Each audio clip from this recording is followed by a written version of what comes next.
La crisi colpisce Agrigento, avete istituito un tavolo tecnico, di cosa si occuperà?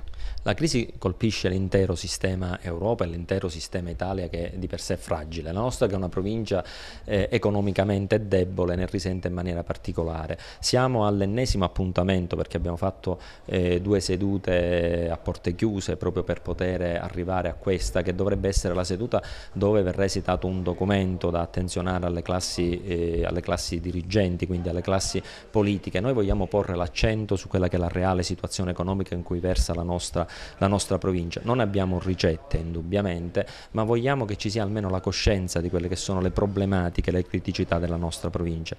Alcune cose possono essere sicuramente aggiustate senza stravolgimenti e sconvolgimenti. È nelle nostre forze e nel nostro, diciamo così, potere aggiustare queste situazioni e queste pratiche che probabilmente oggi sono fuori dal mondo e che vanno aggiustate per poter dare anche un segnale di speranza e un segnale positivo per lo sviluppo economico di questa provincia. Noi abbiamo fatto delle proposte, ognuno di noi è stato chiamato a esprimere delle proposte, le abbiamo fatte, c'è già un documento di massima che è pronto e adesso dovremmo vedere come farlo pervenire ai politici che stanno al Parlamento regionale e a quello nazionale. Quali sono queste proposte? Per la WIL, per esempio, abbiamo proposto la creazione di una zona franca per la legalità, abbiamo proposto la chiusura dell'anello autostradale Gela-Trapani, sarebbe Gela-Mazzaia, Castelvetrano, insomma, ma è quello.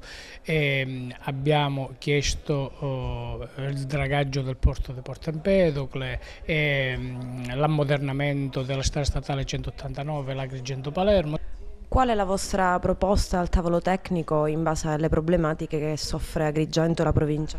Noi come organizzazione sindacale, la CISL di Agrigento, cercheremo di fare le proposte intanto per mantenere quello che abbiamo, perché ci sta sfuggendo di mano anche quel poco che abbiamo. Io ritengo che bisogna fare un'azione molto forte, e la CISL lo farà nei prossimi giorni, di andare a confrontarsi con gli enti locali economici, perché questo è il livello di confronto nostro, per andare a vedere nei meandri del bilancio.